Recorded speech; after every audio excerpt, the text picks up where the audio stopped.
Hey, my name is Yolanda, and welcome to Frank Factualities, the podcast. Tune in each week as I speak frankly about life experiences from my perspective and offer you a bit of unsolicited advice. Let's take a little time to laugh, to think, and to cry as we tackle some serious topics and some not so serious topics. Be sure you subscribe so you don't miss an episode.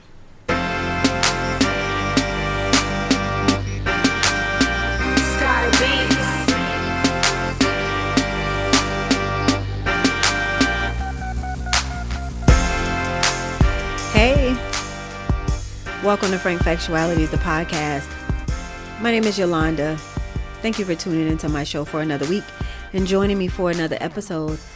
I hope all is well. I am counting down the days. I have a day and a half left, Thursday, and then Friday is a half a day, so not one more day, a half a day. And then I will officially be on winter, Christmas, holiday break, whatever you want to call it. I'll be out for, I think it's 2 weeks, but no matter what, I think I go back, I don't know, January 5th is when I go back, I think. So I'm just looking forward to being off and just not doing, I'm not going to say not doing anything because I think I will have to work. There's some things that I need to get done before I go on break. Now I'll have that 5th to kind of do some of those things, but I'm probably going to work, but not like constantly. It'll be more like a day or two, you know what I'm saying? And I'll spread it out, but it'll be without pressure. I'll be home and I'll be able to pick it up, put it down, pick it up, put it down, whatever I feel like. And, you know, I'm just kind of looking forward to it, being home, being in my own space, being comfortable, being warm, you know, because people don't regulate their temperatures like I regulate mine. Even though I have a heater in my room, I'm always cold and therefore I can just be comfortable and dress how I want. And, you know, I don't know well, I do know every winter my skin gets dry. My scalp, my skin, everything just gets dull and dry. And I try to drink a lot of water, but I just realized I don't like to drink a lot, period. And so I try to drink water, but I literally will sip on a bottle of water all day. And I just realized today I had no water, zero. I normally am a coffee girl, but I left my coffee home and I was so worried that I was going to have a headache, but I didn't. But I had orange juice. And then I didn't have anything else until about lunchtime where I had a Coke because I had an event and I got the kids Coke and Sprite. So I had one of those. And then we went to a Christmas social and I drank like the punch. So I didn't have any water or coffee today, which is usually the opposite. I'm usually drinking coffee and water and that's it. So I just realized, okay, tomorrow you need to get your water in. Don't fool up with nothing else but water. And typically that's it. So this is kind of out of the norm for me, but I need to get back on my regimen. But back to my scalp. I said that to say, I know people may think, oh, you're probably dehydrated and why your scalp is always dry and your skin is dry, but I try to drink as much water as I can, my body can intake.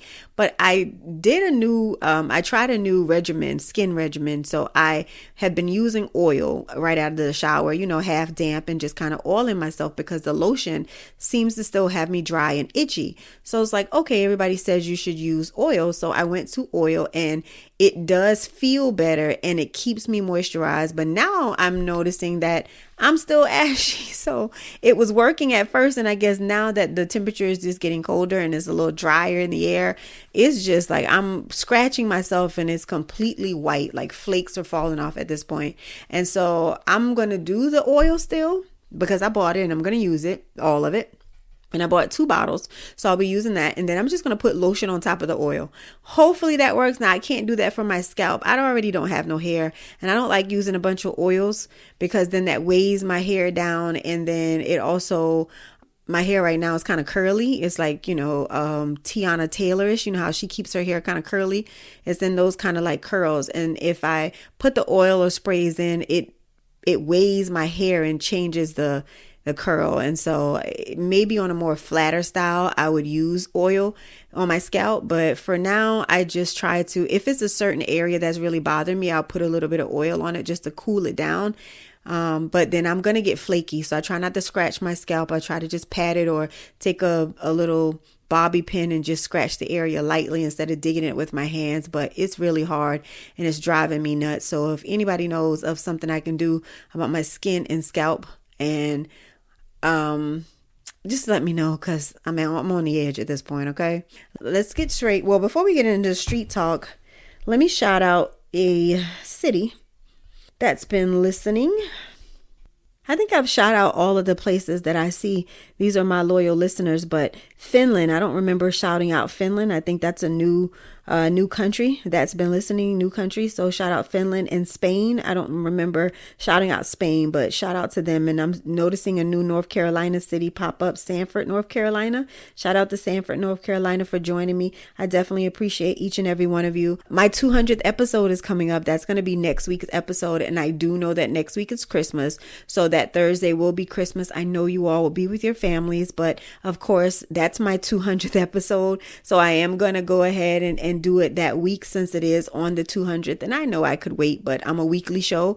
And so because I want to go ahead and start my new year off with a new season, I'm going to go ahead and have it that week. So I'll probably record prior to Christmas, but it will come out Christmas Day. And I already know what it's going to be. It's called Family Matters. I'm going to have my family join me on the episode. I know you guys hear me talk about my husband and my son and my granddaughter. And I talk about my daughter sometime, but probably not as much because she like grown. But I'm going to try to have my immediate family on. So that's what the show will be about. And we'll just discuss some things, and you guys will kind of get to hear them and hear our interaction and just learn a little bit more about my family. So it'll be up and available for you all. Again, congratulations to all of us for making it to the 200th episode.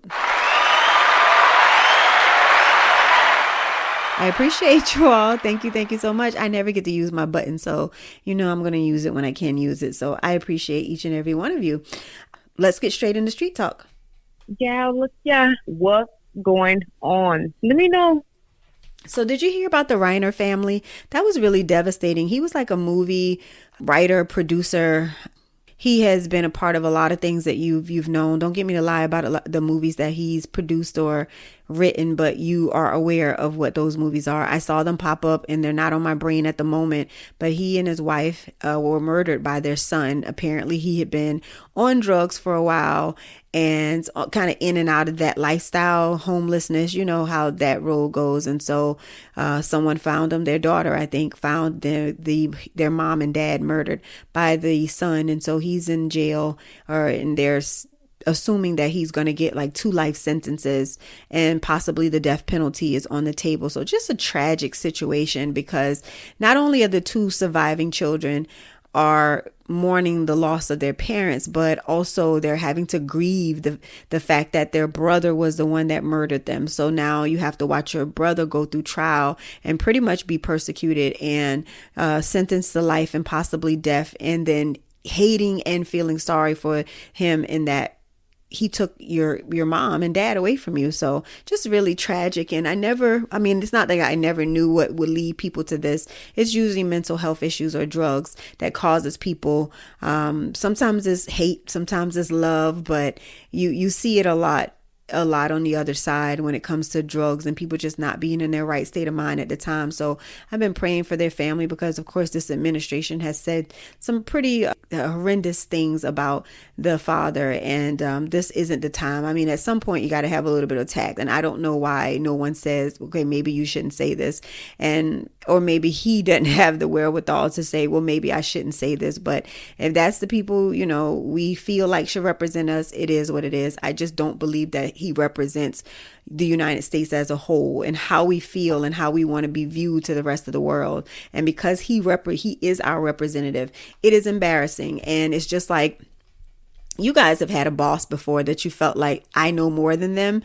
And then when they're speaking on your behalf as like, okay, I'm the manager, I'm the boss, I'm the owner, you get a little secondhand embarrassment, because you're just like, oh my God, this person is just less than smart. And I don't really like the idea of them representing us, because now the assumption is going to be that we all are like this. We all are not that smart. We all act like this. So that's how I feel every time I hear the president talk. I just feel it's just cringy, as the kids say, because I'm just like, excuse me, we all are not like this. And most of us are smart, and most of us don't agree with things that he says or does. But, he's who represents us right now. So unfortunately, we got to deal with it. But anyway, moving on to other hot topics.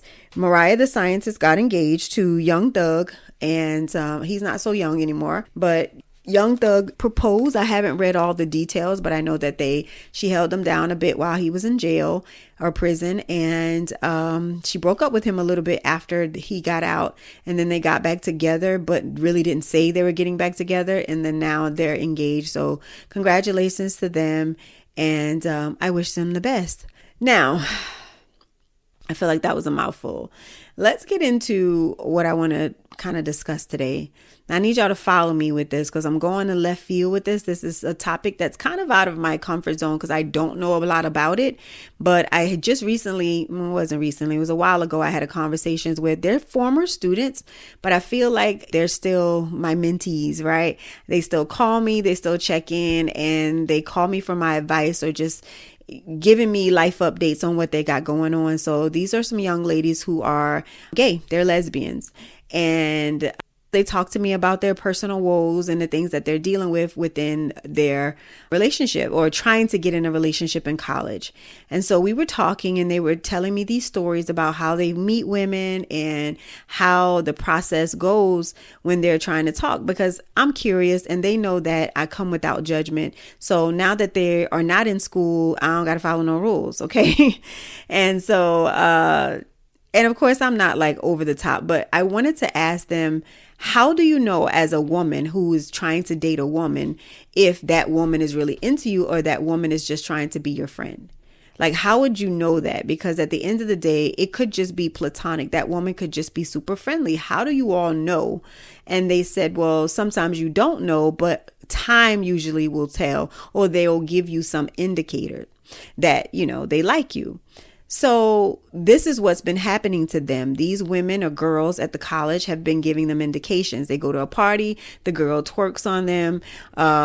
She throws little hints, winks her eye, sits on their lap, ask them to come over, you know what I'm saying? Like just little things that they feel as though is the next level. Like, okay, you have to be, I'm gay. Like it's obvious that I like girls. So because I like girls, and then you're asking me to do a thing where it's not like you're my bestie and we've been besties for years. So when you ask me these certain things, then that indicates that you're interested in me in another way, versus if it had just been two girls who are heterosexual, we might just be like, okay, she trying to be my homegirl. Like she wants to be my bestie. So that's why she's just trying to spend more time with me and to get to know me. That's not how they see it. It's like, okay, I'm gay, so you down for the get down, especially if the girl is cute and kind of like showing shape. Now, I know girls who've done that to me and they weren't gay. Like, oh, look at my butt. What do you think? Sit on your lap, fall out, twerk on. We dance with each other all the time at the club. But I guess because they're gay, it's like, you don't throw your ass on me. You know what I'm saying? You already know what time it is, as if they were dudes, and you wouldn't just randomly throw your ass on a dude if you felt as though you didn't want him, because you wouldn't want to send them mixed messages. But it was unfortunate. And the thing had hurt my feelings because these are my girls now. So it hurt my feelings because I felt like, oh, that's what they are doing. I was like, they're sending you mixed messages. And it's unfortunate because they wouldn't do that to a guy. So the fact that you all are girls and they're just flirting with you, they're trying to manipulate the girls. The reason I say that is because one of them said, she just asked like, yo, you feeling me like that? I'm not gay. So her thing is, well, if you're not gay, then why are you doing all these other things? So they're using them for that time, for their attention, for whatever they can get out of them, whether they're buying them things, whether or not they're taking them somewhere, they're spending quality time. They got someone they can depend on when they need something. But all in all, these women are feeling comfortable letting down these lesbians to be like, oh, I don't really want you like that. Or I'm not really gay. Or I used to be gay, but I'm not gay no more.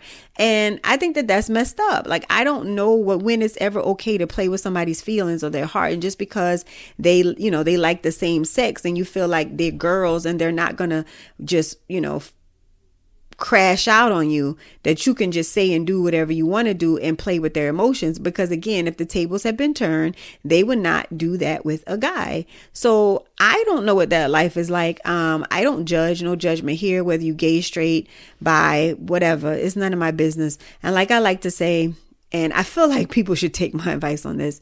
Your sexuality, you should never lead with your sexuality. And when I say that by leading, I mean, if you're meeting someone and you're having a conversation and you guys are just talking, why do you need to tell me that you're gay? I feel like that's the thing where we go wrong in America. It's like, well, I didn't know she was gay. I didn't know he was gay. I didn't know that was trans. Why do I need to tell you that? There's never an opportunity where I feel like I need to lead with that.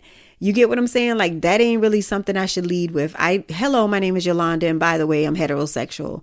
We don't do that.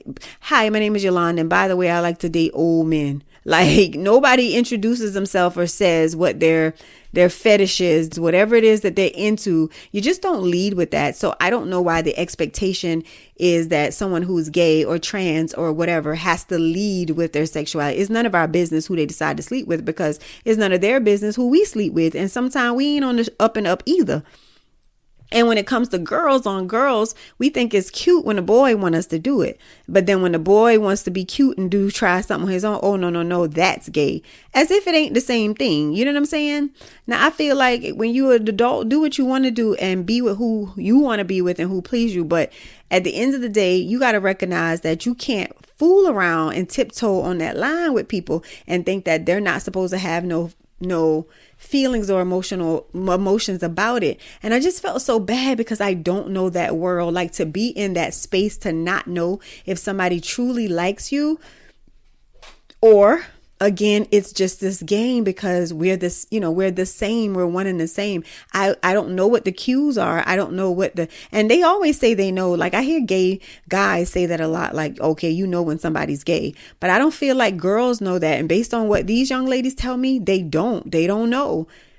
And I asked the questions because I be wanting to know, like, how do you know? And it's like, well, sometimes you think and then you don't know. Sometimes they'll come out and say it. They do things like, okay, they look on their social media. Sometimes they'll see the rainbow. Sometimes they'll see pronouns. Sometimes they'll see things that indicate like, okay, they down for it. And that gives them a clue, and that's what they'll go off of. Other times it's mixed messages for them because the girls will get really touchy feely with them. And again, just assume that they can play with them. That is messed up. Don't be playing with people's feelings and emotions like that. If you know they like girls and you know you're a cute girl and you flirt with them like you flirt with a dude, but you expect them to not have a reaction like the dudes, come on now. That's extremely messed up. I don't know who this message is for. I don't know who's in that situation. Like I told you, I was going to be speaking on something that I'm not really that familiar with. I've never experienced and lived that life to say that. You know what I'm saying? Now listen, what I tell y'all, I always try something once, and maybe I didn't tell y'all, but I'm telling y'all now, when it comes to that lane, like sexuality, you know what I'm saying? Or things when it's, well, anything that I'm interested in, I will try at least once. You know what I'm saying? Because how you know if you like something if you don't try it? I'm telling you now, I don't like it. Okay. I don't like it at all. Ain't nothing about it puts me in the mood to be like, that's my vibe. Okay. So I already know this ain't my lane. I don't know nothing about it. I can't speak on it. I can only speak to you about it based on my conversations with someone else. So these are experiences that somebody else has had and shared with me. And it was like, yeah, you need to talk about it. But it ain't so much I can say other than they're right. Like, stop playing with their feelings. Stop playing. Don't send mixed messages, because the minute they crash out now, then it's going to be a problem. And then they're going to be the ones considered crazy. But how many of us as women always felt like, because I used to have a homegirl that would do that. You would go over to a guy's house and you would lay up with them with no clothes on, nothing but your underwear, and then be mad because all night they've been trying to have sex with you. I mean, why would you spend the night in the bed with nothing on but a t-shirt and panties, or sometimes nothing at all, just to hold you? Like, that's mixed messages. And then you turn around and be like, why are they acting like that? And that's the thing that these women are doing with these other women. Is like, I'm going to do all these things, but you don't get to feel no type of way about it. Absolutely not. And I don't know. And I feel bad for these kids. And when I say kids, I mean like teenagers and young adults coming up in this world, because how many of them have people to talk to about it? It's not like you have somebody like your uncle, your auntie who's going through these similar things. A lot of times in families, they're the only one. They're the only gay, lesbian, bisexual, queer trans person in their family. So you're dealing with something that you can't really speak to no one about. No one really understands it. And then that's when they reach out to social media and try to find people in that world that is living in their same skin. They're doing the same things and experiencing some of the same things, but you don't want them reaching out to other people for advice. So luckily with the group of individuals I'm talking about, they have each other. It's at least 3 of them. They're all gay ladies. And so they're pretty much best friends. And so they can bounce their experiences off of each other. And I truly like that about them, that they have this tight knit friendship. But I feel for my girls, and I hate that they have to go through this experience. Even though my advice to them was not to even focus on relationship, I told them that before they left high school, that shouldn't be their focus when they get to school. Because when they were in high school, they would always be trying to talk to these college girls, and I'm just like, y'all don't have nothing to offer no college girl. Please, let's not have this conversation. So I would always shut the conversation down. But now that they are out of school and they're still searching for love, I'm just like, leave it alone. Let it go. Focus on your academics. You're just a freshman. You guys want to figure out exactly where your head is, and then you'll have time for that. But those things don't usually come, love that is, right away. And then with the challenges that they're going to have, just again finding out if somebody is truly for them, and all that flip-flopping, because they like to date bisexual women. But what I've learned with their experience with dealing with girls who like guys as well, even with their little high school childish relationships, it's just that those girls will flip flop, and they get extremely upset when they end up talking to a boy, because it's just like, I don't know, because I can't explain the feeling, but they feel as though that's just worse. It is worse. And especially for a gay girl who has never been with a boy. So now you want me to mix up in that world and exchange bodily fluids after you done been mixing up in that world. And it's an ick for a few of them. Y'all, I don't know this world. I don't know it, but it's a very interesting conversation. And for me, I like to talk to individuals that are experiencing things that I've never experienced, that are going through things, because it really allows me to sympathize and empathize with them, however it is. But I really felt bad. I got angry because I'm just like, why would you do that to somebody? And of course, I didn't go into all details with their stories, but at the end of the day, they have been played with, and it's been intentional. And some of the things that they tell me, you can tell that it's intentional. They're doing it on purpose for whatever benefit they can get. Meanwhile, they have a whole nother situation with a boy. Meanwhile, they don't have anything going on, and they don't plan to have anything going on with the young lady. And it's just unfortunate. So, frankly, the fact of the matter is, be a little bit more sensitive to our LGBTQ plus community. And I'm probably missing a letter, and I'm not up to date on that. I apologize to that community, but be a little bit more sensitive to them. They are dealing with a lot, and more than just people discriminating against them. At the end of the day, it is hard for them to find love. It is hard for them to know whether or not somebody is serious with them, whether or not somebody's trying to be on the DL and they're just a fetish, especially for the men. I've learned that a lot with boys. I have not had a lot of experience talking to men about that are gay or bi, but I've had a lot of conversations with teenage boys, and I'm just here to tell you that journey for them of being somebody's just experiment, somebody's just secret. They struggle a lot with those emotions and how to process that. And now the adults that I have talked to, gay men, they're older. When I say older, like older than me, I'm 45. We're talking about guys that have been in their 60s. What I've learned from most of them was that their first introduction to sexuality was as a child, unfortunately. And I talked to one that was my age, but anyway, in his 40s. But the 2 gay guys that I have spoken to about their sexuality, they were introduced as a child, and they were molested by a man. One was a family member. The other one was a employee of the school, believe it or not. And that was a wild story. Apparently that custodian would be pulling him into the bathroom when he would see him in the hallway to commit sexual acts on him. And he said he had never told anybody at the school. And so because that was their first sexual experience, not to say that, they may not have been gay later, but the fact that they were a child and the idea of what I like sexually is not even on y'all been young before. That's never on your brain when you're a child most of the time of what do I like sexually? You're just not thinking that, you may think a boy or a girl is cute, but you're not thinking to that level. But because again, that was their first introduction to sex or sexual feelings, then that's what they grew to love. And that's what stuck with them.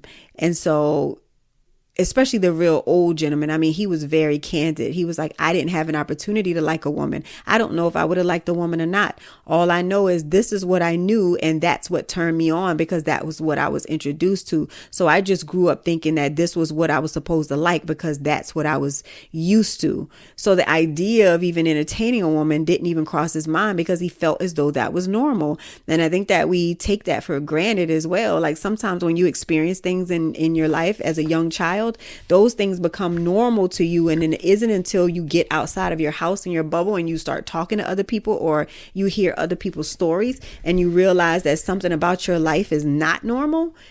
And then you wonder why, okay, is it that their situation is not right? Or is it that my situation is not right? And if you hear some of these kids' story, you have a lot more sympathy for them. But I've also learned that and that's where I think my concern comes in because most of my experience has been talking to children and not on the younger age. Of course, the kids that come to me, they're 14, at least that. A lot of times they don't know what they want. They don't know what they like. And they're going to go up and down. So making permanent decisions at such a young age about your life in general is a little scary for me and tricky, especially when I see how the young adults change from the time they enter high school into the time that they leave high school. They change so much. The things that they said they wanted to do, the things that they said they liked, they don't like them anymore by the time they graduate. They're just not into those things anymore. And for us to think that because a child thinks this way at 5, 6, 7, that they are going to think that way at 18 is just ridiculous. We don't think the same way 5 years apart from our ages, let alone when we were younger. We for damn sure don't have that same brain of a 12-year-old, of an 18-year-old. Hell, I don't even think the same as when I was a 25-year-old. So no one can tell me about adolescence. Let me just say that is my area of expertise. And I always tell my coworker that I'm like, I understand you don't have any children, but at the end of the day, no one has experienced or been around or talked to more kids than you at your age now. So all of your little friends, even though they got kids, when them kids become teenagers, trust me, you will be the expert because you just learn them. You learn their mannerisms, their sayings, their mindset, their way of thinking, their way of processing things because you're just around them like that.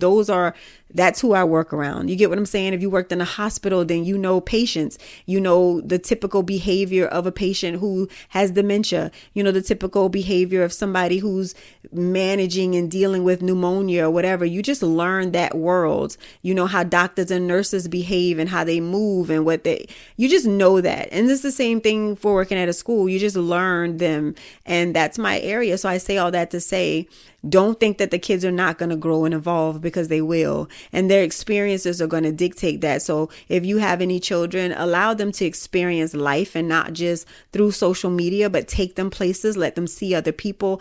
If you can't take them anywhere, allow them to see other stories. Let them see docuseries on people that are in their similar situations, people that are way different, so that they just know that the world exists of a variety of people from all different walks of life, and that they truly have an opportunity to be and to do whatever it is that they want to do. And that's the encouragement we want to give them. But guys, I don't know what I don't know. So that's my time though. And until next week. And if you guys don't tune in and you don't hear my voice anymore, happy holidays, Merry Christmas, Happy Hanukkah, Happy Kwanzaa, whatever it is you all celebrate. Enjoy your family because that's what it's all about. And that's what makes the world go round. That's who's going to be there for us when we take our last breaths. So be there for them and support them. And with that being said, I'm going to call my family because they all trying to come over to my house for Christmas. But we'll see. Until next week. Bye.